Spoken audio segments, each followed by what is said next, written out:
మా తండ్రి యొక్క ఆత్మ దేవుని సన్నిధిలో ఆ వెలుగుతూ ఉందని ఉద్దేశం. అందుకు మేము మా తండ్రిని జ్ఞాపకం చేసుకుంటున్నాము అనుకుంటున్నారు వారు. పరిశుద్ధ గ్రంథము కూడా అదే చెబుతుందండి. ఏమని చెబుతుంది? సామెతలు 10వ అధ్యాయము 7వ వచనము మనం చూస్తే, నీతి మంతుని జ్ఞాపకము చేసుకొనుట ఆశీర్వాదకరము, భక్తిహీనుల పేరు అసహ్యత పుట్టించును. ఈ వాక్యములో 2 కాంట్రవర్సరీ సబ్జెక్ట్స్ ఉన్నాయండి. ఒకటేమిటంటే నీతిమంతుడు, రెండవది ఏమిటంటే భక్తిహీనుడు. మరి నీతిమంతుడిని జ్ఞాపకం చేసుకోవాలి అని వాక్యం అంటుంది. కీర్తనాకారుడు అంటాడు 8వ కీర్తన 4వ వచనములో, నీవు నరుని జ్ఞాపకము చేసుకుంటకు వాడు ఏ పాటి వాడు అంటున్నాడు. నరుడు ఎవరండి? మట్టి. నరుడు ఎవరండి? పాపి. నరుడు ఎవరండి? ఈ లోక మాన్యముతో బ్రతుకుతున్నవాడు. ఈ లోక మాన్యముతో బ్రతుకుతున్న మట్టి మనిషి అయిన నరుణ్ణి జ్ఞాపకం చేసుకోవడానికి ఈ నరుడే పాటివాడు అనగా గాలి పేతుడు గారే పాటివాడని నా భావం. ఆయన్ని జ్ఞాపకం చేసుకోవడానికి మనం ఈ సందర్భంలో ఈ మీటింగ్ ని పెట్టుకున్నాము. దాని ఉద్దేశం ఏమిటంటే, ఆ కుటుంబీకులకి తెలియదేమో, నాకు తెలిసిన ఉద్దేశం ఏమిటంటే, ఈ నరుని ద్వారా ఈ లోకానికి క్రీస్తు యేసు అనే సువార్తను పంపించటం. ఈ నరుని ద్వారా ఇక్కడున్న అనేక మంది నశించిపోతున్న రక్షణ లేని వారికి రక్షించబడిన వాడు ఒకడు ఉన్నాడు, ఇతనే అని ఈయన ద్వారా మనము లోకానికి చెప్పటం. అది ఆ వాక్యం యొక్క ఉద్దేశం. ఆ పైన చెప్పుకున్న నీతిమంతుడంటే దాన ధర్మాలు చేసేవాడా? చాలా మంది దాన ధర్మాలు చేస్తూ ఉంటుంటారండి. పైగా గోడల మీద పేర్లు రాసుకుంటారు. 1000 రూపాయల దానం, 1116 దానం, గోడల మీద పేర్లు ఉంటాయి. వస్త్రాలు పంచేవాడా? వస్త్రాలు పంచేవాడు నీతిమంతుడు అవుతాడా? నాకు తెలిసిన ఒక మాస్టర్ గారు ఆయన ఉండేవాడు. ఆయన ప్రతి వైకుంఠ ఏకాదశికి భోజనాలు పెట్టించేవాడు. ఏమండి ఎంత ఖర్చు అయిపోతుంది, మీరెంత డబ్బులు ఖర్చు పెట్టి భోజనం పెట్టించేస్తున్నారేంటి, అన్న సంతర్పణ చేసేస్తున్నారేంటి అంటే ఆయన అనేవాడు, మాకు వైకుంఠానికి వెళ్ళే దారిదే అనేవాడు. అంటే ఆ భోజనాలు పెట్టిస్తే, వస్త్రాలు పంచేస్తే, దాన ధర్మాలు చేసేస్తే, ఆ కార్యాలు ఈ కార్యాలు చేసేస్తే మనం ఏమైపోతాము? నీతిమంతులమైపోతామా? నీతి మనల్ని మోక్షానికి తీసుకుపోతుంది లేదా స్వర్గానికి ఈడ్చుకుపోతుంది అని ఆయన ఆలోచనేమో. పరిశుద్ధ గ్రంథములో మరి అలాంటి నీతిని నీకు బోధించటం లేదు. ఈ లోకస్తులు కోరుకునే నీతి లాంటిదే, ఈ లోకస్తులు ఆశించే నీతి లాంటిదే. సహాయం చేయటం, సహాయాన్ని పొందటం, సహాయం కోసం చూడటం ఇది నీతి అనుకుంటారు. కానీ పరిశుద్ధ గ్రంథములో నీతి అంటే ఏమిటంటే అది విశ్వాసముతో కూడిన నీతి. ఆదికాండము 15వ అధ్యాయము 6వ వచనం చెబుతుందండి, అతడు యెహోవాను నమ్మను, ఆయన అది అతనికి నీతిగా ఎంచెను. అర్థమైందండి సబ్జెక్టు. నీతి అనేది విశ్వాసానికి సంబంధించింది. అబ్రహాము అంతకు ముందు ఎలా ఉండేవాడు? బొమ్మలు అమ్ముకుంటా ఉండేవాడు. ఊరనే దేశంలో కొట్టెట్టుకున్నాడు. ఆ కొట్టు దగ్గరకు వచ్చేవాళ్ళు బొమ్మలు కొనుక్కుంటూ ఉండేవారు. ఆ బొమ్మల్ని ఆరాధిస్తూ ఉండేవారు. ఇది ఆయన నీతి అంటే కాదు. దేవుడి నీతి ఏంటంటే ఆ బొమ్మ ఒకసారి పగిలిపోయిందట. పగిలిపోతే అబ్రహాం అన్నాడు, నేను ఎలాంటి బొమ్మలమ్మి ఎలాంటి వాళ్ళకి అమ్ముతున్నాను, ఈ పగిలిపోయినోడు వాళ్ళనేం బాగు చేస్తాడు, ఇది దేవుడు కాదు అనుకున్నాడట. ఆలోచించడం మొదలుపెట్టాడు. ఓహో, నా కోసం ఆలోచించే ఒకడు ఉన్నాడని చెప్పి దేవుని స్వరం అబ్రహాము దగ్గరికి వెళ్ళింది. అబ్రహామా, నువ్వు నాకు కావాలి, లేచిరా అన్నాడు. నేను చూపించిన మార్గానికి రా అన్నాడు. నేను చూపించిన విశ్వాసములో నడువన్నాడు. ఆ విశ్వాసములో నడిచాడు. అబ్రహాము ఏమీ లేనప్పుడు దేవుణ్ణి నమ్మాడు కాబట్టి ఆ నమ్మకమే, ఆ విశ్వాసమే దేవునికి నీతి అయిపోయింది. దేవునికి స్తోత్రం కలుగును గాక. ఇది నీతి అంటే.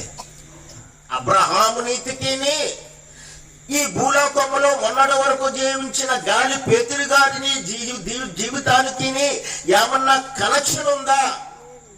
ఏమైనా ఉందా అంటే ఉందండి. ఏమీ లేకపోతే దేవుని వాక్యము లేదు. దేవుని గ్రంథములో ఒక పుల్లైనను ఒక అక్షరమైనను తొలగిస్తే ఏమవుతుందట? అది దేవునికి వ్యతిరేకంగా చేసినట్టు అవుతుందట. మనం పొల్లు ఒత్తు అక్షరాలే కాదు, కొన్ని క్యారెక్టర్లు కూడా తీసేస్తాం. ఎఫెసీయులకు రాసిన పత్రిక 1వ అధ్యాయము 13వ వచనాన్ని మనం చూస్తే, మీరును సత్యవాక్యమును అనగా మీ రక్షణ సువార్తను విని క్రీస్తునందు విశ్వాసముంచి వాగ్దానము చేయబడిన ఆత్మచేత ముద్రించబడితిరి అంటున్నాడు. ఇక్కడ ఏంటండి ఎంత స్పష్టంగా ఉందో వాక్యం. ఏమిటా వాక్యం అంటే, ఈ పేతురు గారట సత్యవాక్యములు విన్నారట. అంతకు ముందు ఈయన జీవితం ఎలా ఉండేదో తెలుసా? నా చిన్నప్పుడు అక్కడ ఉండేవాళ్ళం కదా, గుడి దగ్గర. ఈ లోకంలో జీవించేవాడు, భజనలు చేసేవాడండి. వీళ్ళకి ఒక బృందం ఉండేది. పోలేటి ఈయన, పోలేటి చంద్రనాన్న, ఈయన, ఇంకా సూర్యమాయ, వీళ్ళందరూ భజన బృందం ఉండేది. వీళ్ళందరూ అక్కడ కూడుకొని ప్రతిరోజు భజనలు చేస్తూ ఉండేవారు.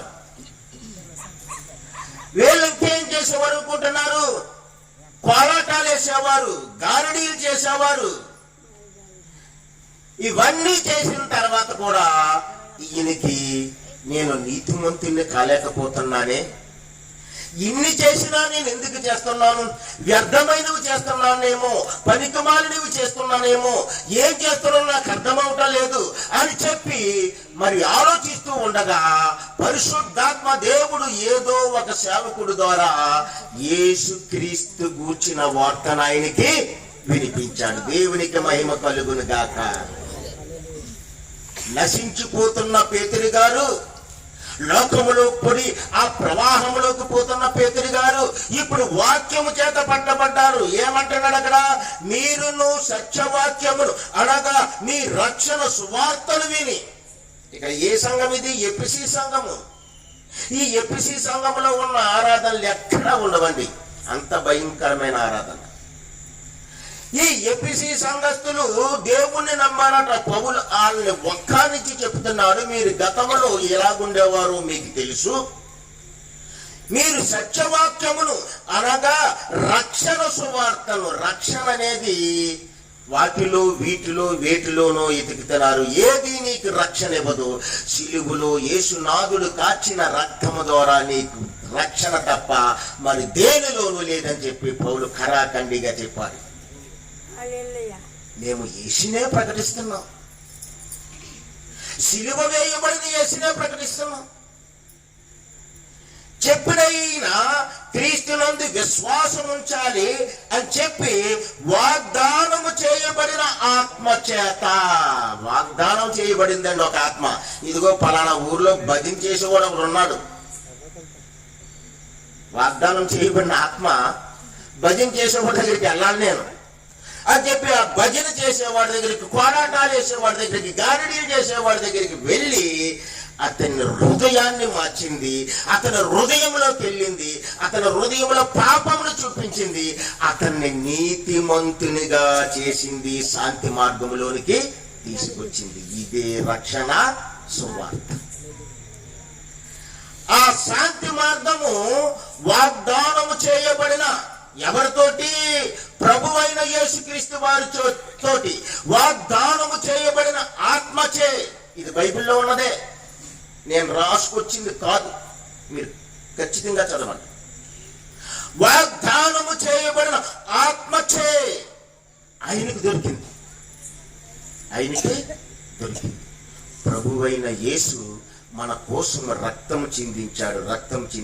ఆయన యోహాను సువార్తలో అంటున్నారు కదండి, ఆయన 15వ అధ్యాయం దగ్గర 26వ వచనం దగ్గరికి వచ్చేటప్పటికి అక్కడ శిష్యులు కలవరపడిపోతున్న ఆ శిష్యుల కోసం అంటున్నాడు కదా, మీరు వెళ్ళిపోతే ఈ లోకాన్ని విడిచిపెట్టిపోతే మిమ్మల్నే నమ్ముకున్నామయ్యా యేసయ్యా, మేమేమైపోవాలని చెప్పే విధానంలో వారు చూస్తూ ఉన్నప్పుడు ఈ శిష్యులతో అంటున్నాడు, తండ్రి యొద్ద నుండి ఏమంటున్నాడు, తండ్రి యొద్ద నుండి మీ యొద్దకు నేను పంపబోవు ఆదరణకర్త అనగా సత్య స్వరూపి అయిన ఆత్మ వచ్చినప్పుడు ఆయన నన్ను గూర్చి సాక్ష్యమిచ్చెను.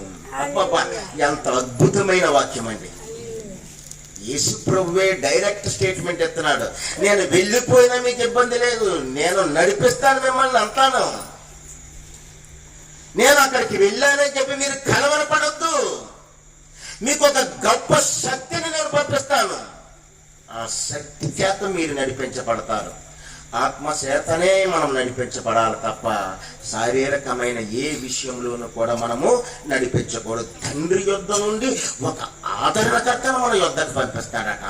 ఆ ఆదరణకర్త మన దగ్గరికి వచ్చి ఆ ఆత్మ మనలోనికి వెళ్ళి ఏం చెప్తుందట, యేసు ప్రభువుని గురించి సాక్ష్యం ఇస్తుందట. యేసు ఎవరు అనుకుంటున్నావు?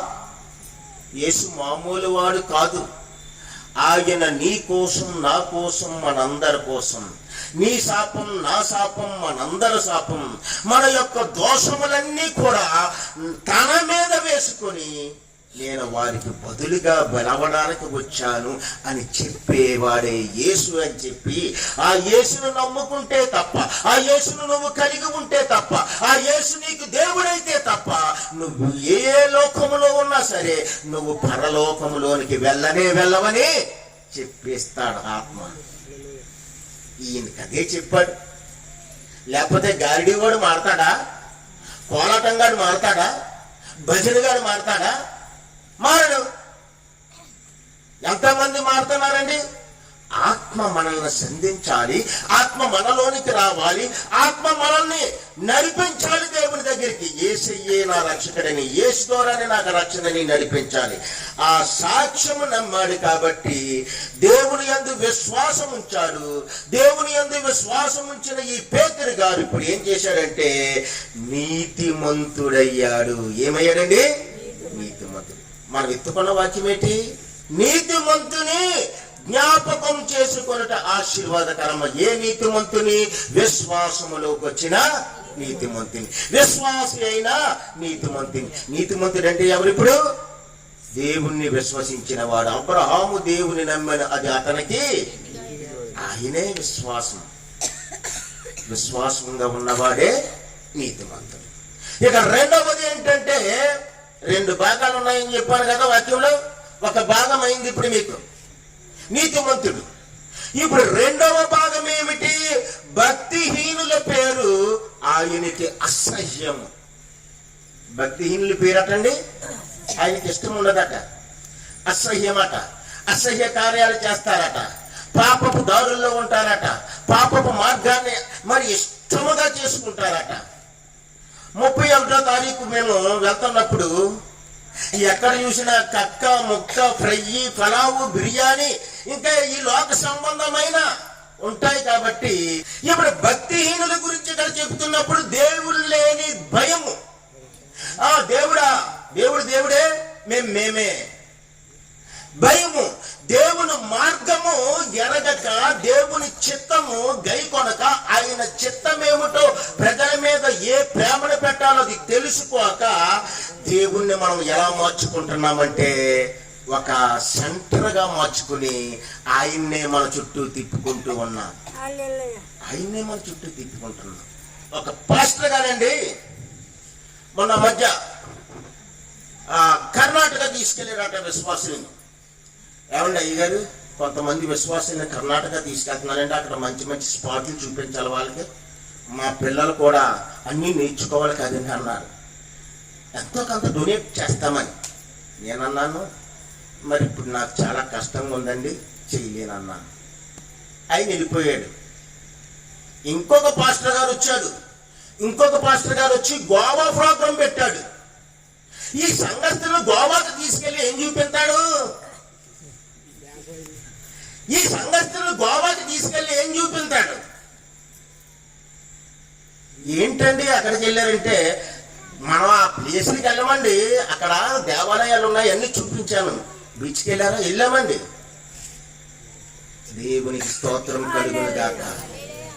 సంఘాలు పాడైపోతున్నాయి. సేవకులు సేవక వృత్తిలో దేవుణ్ణి మహిమపరిచే సేవకులు కావాలని మా ఆశ.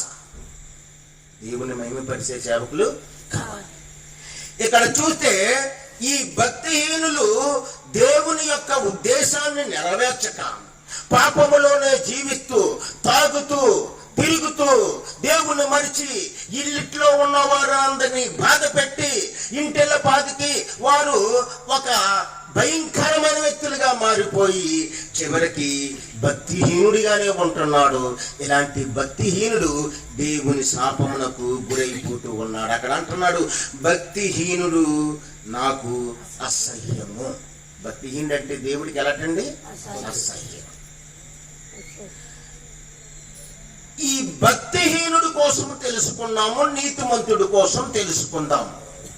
ఇప్పుడు రియాలిటీకి వస్తున్నాను నేను. నీతిమంతుడిగా బ్రతికిన వాడికి ఏమవుతుంది, భక్తిహీనుడిగా ఉండి భక్తిహీనుడిగానే పోయిన వాడికి ఏమవుతుంది అనే ఆ ఉద్దేశాన్ని నేను చెబుతున్నాను. లోకా సువార్త 16వ అధ్యాయము 19వ వచనము నుండి 25. ధనవంతుడు ఒకడు ఉండేను. నేను చెప్తున్నానండి. ఆ 1వ వచనము, ధనవంతుడు ఒకడు ఉండేను, అతడు ఊదా రంగు వస్త్రము బట్టలు ధరించుకొని ఉండేను. ఊదా రంగు. ఇప్పుడు ఎక్కడ చూసినా షాపుల్లోకి వెళ్తే ఇలాంటి కుర్రోళ్ళు బ్రాండెడ్ అని వెతుకుతున్నారు. ఏం చేస్తున్నారండి? బ్రాండెడ్. ఎక్కడ చూసినా మామూలు ప్లాట్ఫామ్ మీద అక్కడ ఇక్కడ కూడా ఎక్కడ కొనట్లేదు. షాపుల్లోకి వెళ్తే బ్రాండెడ్ బ్రాండెడ్ బ్రాండెడ్ ఫిల్స్, యుఎస్ పోలో, ఇంకా రకరకాలైన బ్రాండెడ్స్ ఉన్నాయి. ఆ బ్రాండెడ్ వస్త్రాలు వేసుకున్న వాడి మాట ఇప్పుడు అంటే బ్రాండెడ్ వస్త్రాలు అంటున్నాము. ఆ రోజుల్లో ఊదా రంగు వస్త్రాలు చాలా విలువైనవి. ఊదా రంగు వస్త్రాలు పెద్ద పెద్దలు ధరించేవారట, బ్రాండెడ్. ఇప్పుడు ఆ ఊదా రంగు వస్త్రాలు ధరించిన ఈ వ్యక్తి జీవన శైలి ఎలాగుందంటే ప్రతిదినము సంతోషపడుతూ ఉండేను. ప్రతిదినము సంతోషపడుతూ ఉన్నాడంటే, నా ప్రాణమా తినుము తాగుము సంతోషించుము. నా ప్రాణమా తినుము తాగుము సంతోషించుము. తినాలట, తాగాలట, సంతోషించాలట.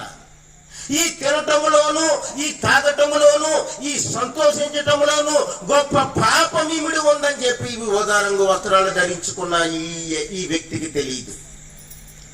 తెలియని ఈ వ్యక్తి ప్రతిదినము ఏం చేస్తున్నాడంటే లగ్జరీ లైఫ్ జీవిస్తున్నాడు. లగ్జరీ లైఫ్ జీవిస్తున్నాడు. అక్కడ ఉన్న కంటెస్ట్ని బట్టి మనం చూస్తే ఇది యూదు కుటుంబం. భోజనపు బలలో తినడానికి, తాగడానికి రొట్టెలు పెడుతూ ఉంటుంటారు, ద్రాక్షారసం పెడుతూ ఉంటుంటారు. వారు వచ్చి తృప్తిగా తింటూ ఉన్నప్పుడు ఆ తింటున్నప్పుడు ఆ మొక్కలు పడతాయటండి ఆ టేబుల్ మీద. ఏం పడతాయి? మొక్కలు, బళ్ళ కింద మొక్కలు పడతాయట తింటున్నప్పుడు. ఆ మొక్కలన్నీ ఎత్తి ఏదో ఒక జీవానికి పెట్టాలట. ఏదో ఒక జీవానికి అంటే ఈ టేబుల్ మీద నుండి పడే మొక్కలు కుక్కలన్నా తినాలి, పేదలన్నా తినాలి, బికారులన్నా తినాలి. టేబుల్ మీద నుండి పడుతున్న ఆ రొట్టె మొక్కల్ని ఏరుకుని కడుపు నింపుకోవాలనుకునేను అని ఉంది. నింపుకున్నాడో లేదో పాపం లాజరు. నేను అనుకుంటున్నాను ఈ లాజర్ది సహజ సిద్ధమైన మరణం కాదండి. ఈ లాజర్కి సహజ సిద్ధంగా రోగం లేదండి. నేను చదివిన కొన్ని వ్యాఖ్యానాల్లో ఈ లాజరు ఆ ఇంటి పడుతున్న ఆ మొక్కలను తినడానికి పోటీ పడుతూ ఉన్నప్పుడు కుక్కలు వచ్చి అతన్ని కలిసేసియట. కుక్కలు వచ్చి ఏం చేసియట? కరిచేసి గాయాలైపోయాయి, అన్నీ పుల్లు పడిపోయాయి, మానలేదు. ఆకలి చావిది, కరువు చావిది, భయంకరమైన చావిది. లాజరు చనిపోయాడు. ఆ తదుపరి ఎవరు చనిపోయాడు? ధనవంతుడు కూడా చనిపోయాడు. లాజరు చనిపోయాడు, ధనవంతుడు చనిపోయాడు. లాజరు ఇప్పుడు దేవదూతలు వచ్చి లాజరుని ఎక్కడ తీసుకెళ్ళాయంటే అబ్రహాము రొమ్ముకు తీసుకుపోయాడు. అబ్రహాము రొమ్ము అని ఉంది అక్కడ, పరదేశు అని కొన్ని చోట్ల రాయబడింది. అంటే మనుషులు ఎవరైనా చనిపోతే వారు చేసిన నీతి కార్యాన్ని బట్టి, వారికున్న విశ్వాసాన్ని బట్టి, వారు జీవించిన జీవితాన్ని బట్టి దేవదూతలు వచ్చారు. దేవదూతలు ఎక్కడికి తీసుకెళ్లారంటే ఆ లాజరును అబ్రహాము ఉండే చోటుకు తీసుకెళ్లిపోయారు. అబ్రహాము ఎందుకు అక్కడ ఉన్నాడు? దేవుని నమ్మాడు కాబట్టి. అది గుర్తెట్టుకోవాలి మీరు ముందు.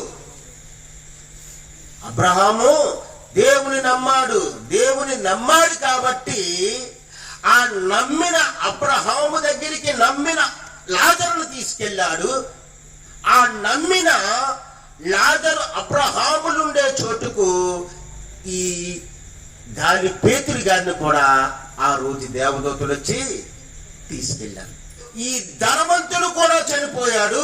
ఈ ధనవంతుడు చనిపోయిన తర్వాత అప్పుడు అతడు పాతాళములో బాధపడుచు కన్నులెత్తి దూరము నుండి అబ్రహామును అతని రొమ్మును ఆనుకొని ఉన్న లాజరును చూశాడు. చూసారా? ఒక్కసారి లాజరును చూశాడు. అంటే మనం ఏదైనా క్యారెక్టర్ని కొంచెం విడదీసుకుని చూడాలి. ఇదేంటి, నేను యూదుడు కదా, ఇతను యూదుడు, ధనవంతుడు, దేవాలయానికి వెళ్ళి శాస్త్రులకి పరిచయులకి 10వ వంతు ఇచ్చేస్తున్నాను. పండగలు 3, 6, 7 ఉంటాయి వాళ్ళకి. ఆ పండగలు అయ్యా మీ సన్నయ్య ఏంటంటే ఇంత రాసి ఇచ్చేస్తున్నాను, నాకు కావాల్సిందంతా వాళ్ళు వచ్చినప్పుడల్లా నేను కానుకలు ఇచ్చేస్తున్నాను, హాయిగా ఉంది, అద్భుతంగా ఉంది, నా జీవితం బాగుంది అనుకుంటే భూమి కింద జీవితం బాగుంది, కానీ ఇక్కడ జీవితం ఎలాగుందేటి? పోనీ నాది ఎలాగుంది, నాకంటే అసలు ఏమేమలేనుడు ఈ లాజరు గాడు ఎక్కడ ఉన్నాడని ఎదుగుతున్నాడట. లాజరు గాడు ఎక్కడ ఉన్నాడని ఎదిగితే లాజరు గాడు ఎక్కడ కనపడుతున్నాడు? నెమ్మది గల చోట్లలో కనపడుతున్నాడు. ఎక్కడ కనపడుతున్నాడండి? నెమ్మది, సమాధానము, ప్రశాంతత, హాయి, అద్భుతము, మహిమ, దేవుని యొక్క దూతలతో అక్కడ ఉన్న పరిశుద్ధులతో ఎంతో ఆనందంగా గడిపి అప్పుడప్పుడు వెళ్ళి అబ్రహాం రొమ్ముని ఎలా వాడుతున్నాడట. ఇది మండిపోతుంది. ఎవరికి? ధనవంతుడికి మండిపోతుంటే ఇతను అంటున్నాడు, అబ్రహామా నాకెక్కడ వేతన పడుతున్న అగ్ని నాలుకలు నన్ను వేరెక్కించేస్తున్నాయి, నాకు దప్పికేసేస్తుంది. మీరు ఒకటి గమనించండి, మనము చనిపోయినా మన దేహము మార్పు చెందుతుంది తప్ప దేహముగానే వెళ్ళగలుగుతుంది పరలోకానికి. దేహం ఉంటుంది, మహిమ దేహం. అది ఆ మహిమ దేహాన్ని తలుపులాపు చేయలేవు, గోడలాపు చేయలేవు, ఏ ఆపు చేయలేవు. యేసు ప్రభు వారు ఆ సమాధి గెలిచి లేచిన తర్వాత డైరెక్ట్ గా ఆ తలుపులు వేసేసి ఉన్నాయి, వచ్చేసారు. అంతే కదా. అదే దేహం ప్రభు ద్వారా మనకి వస్తుంది. నమ్మిన వాడి దగ్గర అదే దేహం వస్తుంది. ఆ దేహం పరదేశికి వెళ్తుంది. నమ్మని వాడి దేహం ఎక్కడ పోతుంది? పాతాళం అనే నరకంలోనికి పోతుంది. ఇప్పుడు నోరు ఎండిపోతుంది. ఆ తృష్ణ భరించలేకపోతున్నాడు.